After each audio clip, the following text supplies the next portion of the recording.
Good morning students. आज अपन plant economic botany में origin of cultivated plants के second part के बारे में पढ़ेंगे। जैसा कि अपन ने पिछले वीडियो में ओरिजिन ऑफ कल्टीवेटेड प्लांट्स की कुछ डोमेस्टिकेशन ऑफ प्लांट्स के बारे में पढ़ा और साथ में ही centre of origin of cultivated plants में डी कंडोले का कार्य पढ़ा था। तो आज अपन वेविलोव का कार्य पढ़ेंगे कि वेविलोव जो साइंटिस्ट थे उन्होंने अपना क्या कंट्रीब्यूशन दिया इसके अंदर, जो कल्टीवेटेड प्लांट्स हैं उनके सेंटर्स के बारे में क्या बताया। तो ये रूस के वैज्ञानिक थे वेविलोव, एनआई वेविलोव। उनके अनुसार उन्होंने इनके ऊपर व्यापक स्तर पे अध्ययन किया है, कल्टीवेटेड प्लांट्स के बारे में। तो उनकी कहाँ पे उनका ओरिजिन हुआ है, उनके उत्पत्ति के स्थल क्या हैं, इनके बारे में उन्होंने कुछ महत्वपूर्ण संकल्पनाएं दी हैं। तो उन्होंने जो अपने अध्ययन किया है उसमें उन्होंने उन प्लांट्स की आकारिकी, आंतरिकी, आनुवंशिकी और जो कोशिकीय पादप वितरण और प्लांट रोगों जैसे महत्वपूर्ण जो तथ्य थे उनको शामिल करते हुए उन्होंने अपने निष्कर्ष निकाले हैं। तो उन्होंने 1926 में प्रकाशित किया कि 8 उत्पत्ति केंद्र माने, यानी उन्होंने 8 उत्पत्ति केंद्र पहचाने हैं इनके। लेकिन बाद में 1935 के अंदर उन्होंने इनको बढ़ाकर इनकी संख्या 11 कर दी। तो एक मैप के अंदर आप लोगों को ये जो रीजन के सेंटर हैं वेविलोव के, इनको दिखाया गया है। तो उत्पत्ति इनमें जो जैसे चाइना सेंटर है, चाइना देश में मिलेगा। उसके अलावा जैसे 1 नंबर पे डाला गया है इसमें, तो मैप के अंदर आप लोगों को 1 नंबर पे चाइना सेंटर है, 2 नंबर पे हिंदुस्तान सेंटर है, 3 नंबर पे मध्य एशिया सेंटर है, फिर एशिया माइनर सेंटर है, फिर 5 नंबर पे भूमध्य सागरीय सेंटर है, फिर एबिसीनिया सेंटर है और 7 नंबर पे सेंट्रल अमेरिका सेंटर है। 8 नंबर पे जहाँ पे भी ये पॉइंट डाले हैं वहीं पे इनके उत्पत्ति के स्थल हैं। कौन कौन सी स्पीसीज़ की उत्पत्ति हुई है वहाँ पे ये अपन अलग से पढ़ेंगे। तो मैप के अंदर अगर आप लोगों को सिर्फ क्षेत्र दिखाया गया है कि वो उत्पत्ति के केंद्र की लोकेशन कहाँ है वर्ल्ड में, तो वो आप इससे समझ सकते हैं। फिर जो दक्षिण अमेरिका का केंद्र है उसको 8A और 8B में डिवाइड किया है। तो इसमें अपन इनके अनुसार जो वेविलोव के अनुसार जो उत्पत्ति के केंद्र थे वो अपन ने जैसे अभी डिस्कस किया है। चाइना सेंटर है, हिंदुस्तान सेंटर है, सेंट्रल एशिया सेंटर है इसका। इसके अलावा एशिया माइनर है, भूमध्य सागरीय है और एबिसीनिया सेंटर है, सेंट्रल अमेरिका है, साउथ अमेरिका है। और साउथ अमेरिका में इन्होंने 3 बांट दिए हैं, जैसे पेरू, ब्राज़ील और चिली। तो इन्होंने 8A, 8B और 8C के अंतर्गत इनको डिवाइड किया। तो ये तो है इनके क्षेत्र।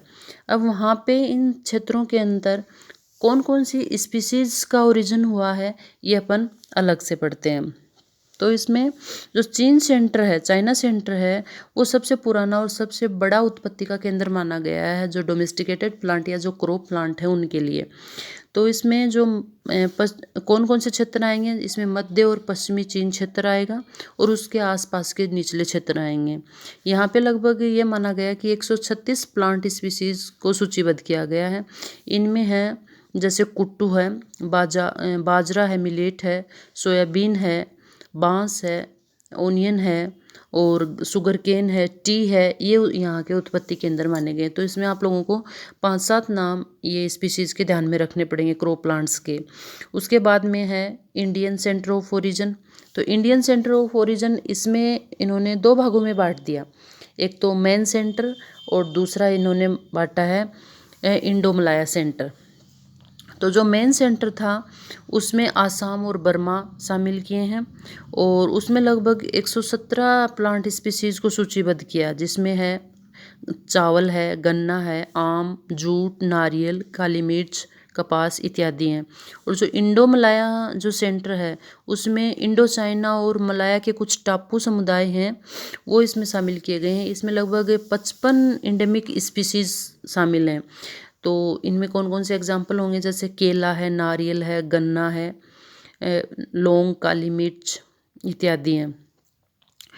तो ये तो हो गए अपने इंडियन सेंटर ऑफ ओरिजिन।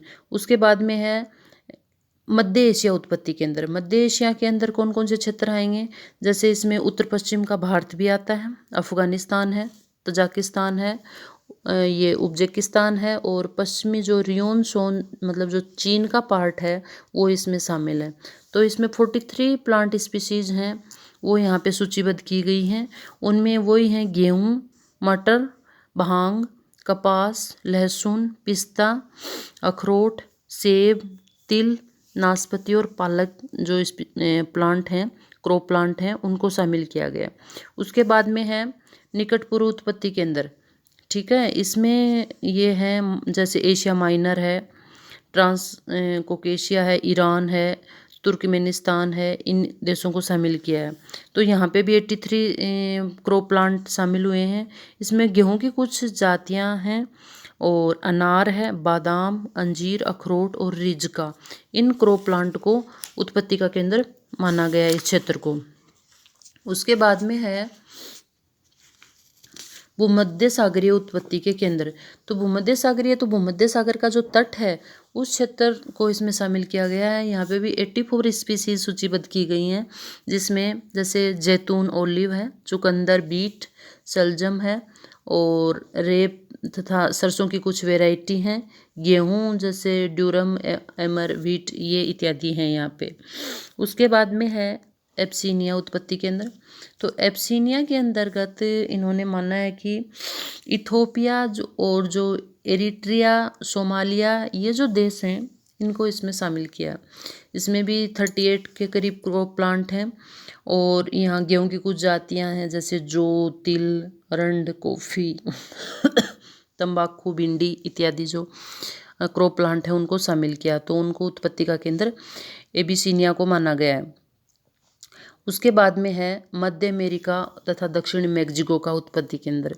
तो इसमें जो मैक्सिको का दक्षिण भाग है, कोस्टा रिका है, ग्वाटेमाला है, ये जो क्षेत्र हैं वो शामिल हैं। और यहाँ पे जो क्रॉप प्लांट हैं वो है मक्का, स्वीट जो शकरकंद, लाल मिर्च, कपास, और अमरूद है, पपीता, कोको, तंबाकू इत्यादि हैं। और जो दक्षिण अमेरिका का जो लास्ट इसमें 8वां जो पार्ट बांटा है दक्षिण अमेरिका का उत्पत्ति केंद्र, इसको इन्होंने 3 क्षेत्रों में या 3 केंद्रों में विभक्त कर दिया।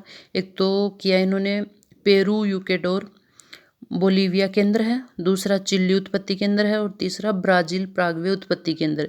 तो पेरू यूकेडोर जो है उसके अंतर्गत ये एक तरह से देखा जाए तो पहाड़ी क्षेत्र है, और इसमें अनेक प्लांट स्पीशीज़ की उत्पत्ति मानी गई है, जैसे आलू, टमाटर, लाल मिर्च, कपास इत्यादि, तंबाकू इत्यादि। जो चिल्ली वाला है ये तटीय क्षेत्र है चिल्ली वाला, और इसमें आलू को ही उत्पत्ति केंद्र माना गया है।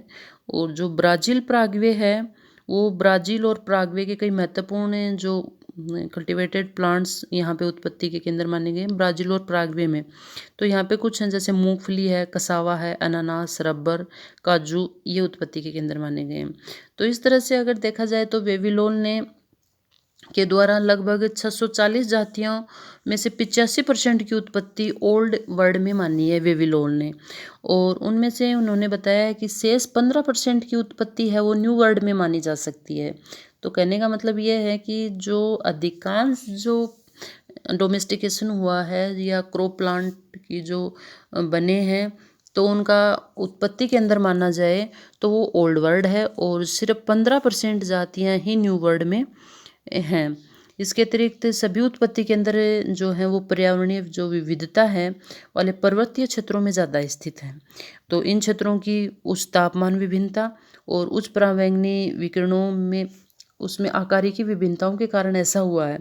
तो वेविलोन ने बताया कि जो प्राथमिक जो धान्य पादप हैं, जो प्राइमरी क्रॉप्स की उत्पत्ति है वो मोनोटाइप ओरिजिन ना होकर डाइवर्सिफाइड हुई है, मतलब विविध रूप से हुई है, एक जगह ना होकर, मतलब उनको वो एकल ना होकर विविध रूप में हुई है। उदाहरण के लिए अगर मान लो गेहूं के 2 और जौ के 3 उत्पत्ति केंद्र हैं, अपन ने जैसा ऊपर पढ़ा है जगह जगह गेहूं, जौ ये आ रहे हैं, तो जो सेकेंडरी क्रॉप्स हैं, द्वितीयक जो धान्य पादप हैं जैसे राई, जई, तो उनमें प्रारंभ में जो प्राथमिक फसलों के जो वीड्स थे उनके रूप में उगते थे और धीरे धीरे उनमें क्या हुआ, प्राथमिक फसलों पर प्रभावी होते गए वो, और कालांतर में प्राथमिक फसलों को प्रतिस्थापित करके वो मुख्य फसल के रूप में स्थापित हो गए हैं।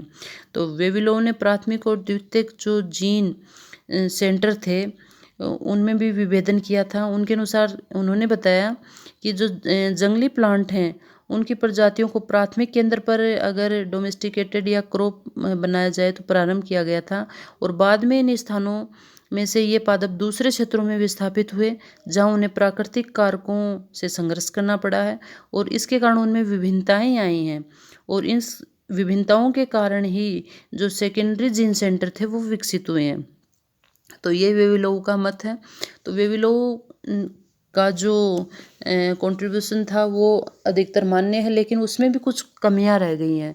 जैसे अपन देखें तो वेविलोव के अनुसार कोई भी जो आनुवंशिक विविधता के क्षेत्र का जो उत्पत्ति केंद्र माना गया है इसको, परंतु अब ऐसी अनेक जातियां ज्ञात हैं जो उनके उत्पत्ति स्थल तथा आनुवंशिक विविधता केंद्र से भिन्न है। जैसे मक्का है, उसका उत्पत्ति केंद्र तो है मैक्सिमो, जबकि विविधता का केंद्र है पेरू। तो मतलब उत्पत्ति केंद्र और विविधता के केंद्र अलग अलग हैं, जबकि इन्होंने बताया था कि वो सेम है। तो ये कुछ कमियां रह गई हैं इनमें।